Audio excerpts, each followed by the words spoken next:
you want to hear and learn from Seb, and I think that is what today is about. And from this hugely varied career that he's had as an athlete and a double Olympic champion, through to a politician, a businessman, an entrepreneur, a man who gets things done in the public eye, in the face of a lot of criticism often, and how on earth you cope with that, how you learn from it, how you move forward, how you build a team around you that supports you but also gives you honesty. So I wanted first of all to ask you about your values. What are they and how do they shape the decisions you make? Oh, that's a good starter for 10. I think there are 3 or 4 major drivers of personality, really. And then from personality, I guess you could say comes values. But for me, it's family, obviously. I think geography has a huge influence on the way you see the world. If you're brought up in an industrial area, you just tend to see the world differently than you do from the leafy shires. That's an inevitability. I think your educational experiences and how that came about. And of course, for me, throughout all that, I guess the continuum was sport. But I've always considered myself to be relatively lucky in that I've done things that I've genuinely had a passion for. And I've not predicated it, as you would recognize, given your introduction, I've not always predicated it on risk.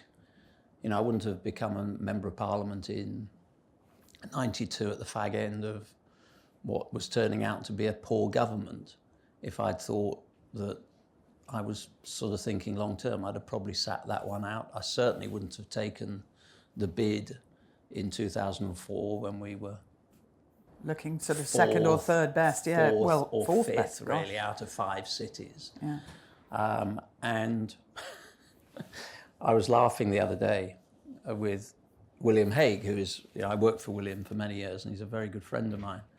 And when I had to make a choice a few years ago between deciding whether to throw my hat in the ring for IAAF, World Athletics as we are now, and at the same time I got offered the chairmanship of the BBC. And William, did you? Yes. Does everyone know that? Probably not. Oh my God, I didn't know that. And William said, if you do this job, I'm going to lie down in the road. It's a complete poison chalice. It will be career destroying. And so I decided to go to the IAAF instead. And within 6 weeks of being there, I had 17 French policemen in the lobby. You know, my predecessor is still under house arrest. So thanks, William. That was a great piece of advice. Yeah, but to be fair, the chair of the board resigned in the meantime. Fiona Reynolds, wasn't it? Which would have been, wasn't that right? No, she went because that was Fiona. That was Rona Fairhair, who was this. I think she was CEO of the FT for a time, and we had a new prime minister after David went, and a lot of people went because they didn't like the fact Cameron had appointed them. Yeah. So a lot of good people went, and she got caught up in that crosshairs, and probably that would have happened to me as well, given that I'd have been appointed by the same government. So not an ideal choice, 2 very difficult things, and you took on the one that actually I would say is probably more difficult. But it seems to me as well, and maybe this goes back to your early training, and Seb mentioned there an industrial culture. He grew up in Sheffield and very influenced by what was, you know, one of the most industrial cities in the country, but right on the edge of the Peak District. So off you go, and you can actually run out of the centre of town. It was absolutely lovely because although we had a cutlery business, and you know, I often look back and think I'm very pleased about 2 things. First of all, and I don't mean this in an inverse snobbery, 2 things. I was actually educated in the state system. I went to a secondary mod and I failed my 11+.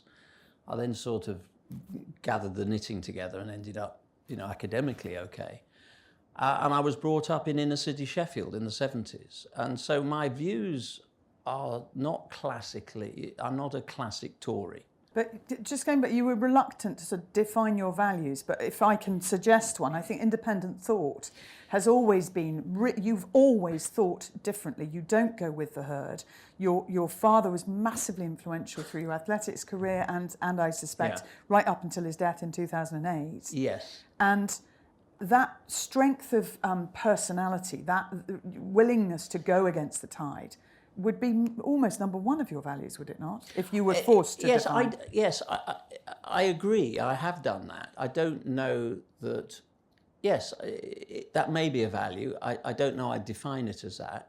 I mean, I suppose the two big moments in my life when I had to make a decision that I knew was not popular at the time, I campaigned very hard against a government that I actually ended up having a job in, about going to the Moscow Games.